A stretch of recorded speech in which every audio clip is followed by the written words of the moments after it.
আবারও পাকিস্তানকে যুদ্ধের হুমকি দিল মোদি। পাকিস্তানকে রুটি খেয়ে শান্তিতে থাকতে বললেন, নয়তো গুলি খাওয়ার হুমকি দেন মোদি।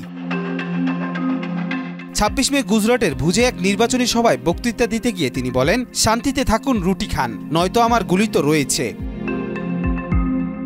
মোদি মন্তব্য করেন, সন্ত্রাসবাদের পথ বেছে নিয়ে পাকিস্তান কিছু অর্জন করতে পারেনি। তার ভাষায়, ভারত আজ বিশ্বের চতুর্থ বৃহত্তম অর্থনীতি, অথচ পাকিস্তান কোন অবস্থানে রয়েছে। মোদি সরকারের কড়া অবস্থান তুলে ধরেন ভারতের পররাষ্ট্রমন্ত্রী এস জয়শঙ্করও। তিনি জানান, পাকিস্তানের সন্ত্রাস এখন একটি প্রকাশ্য বাণিজ্য, যা রাষ্ট্র ও সেনাবাহিনীর সহযোগিতায় পরিচালিত হয়। জয়শঙ্করের ভাষায়, জাতিসংঘের সন্ত্রাসী তালিকায় পাকিস্তানি নামে ভরপুর। পাকিস্তানের বিভিন্ন শহরে যেসব জঙ্গি গোষ্ঠী সক্রিয়, তারা আর গোপনে কাজ করছে না, খোলামেলাভাবেই তাদের তৎপরতা চলছে। ওয়ালটন টেলিভিশন মাত্র ২৫,৪৯০ টাকায় পাচ্ছেন গুগল টিভি।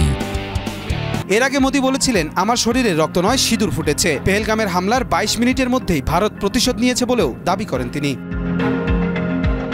কবির চৌধুরী, মাই টিভি।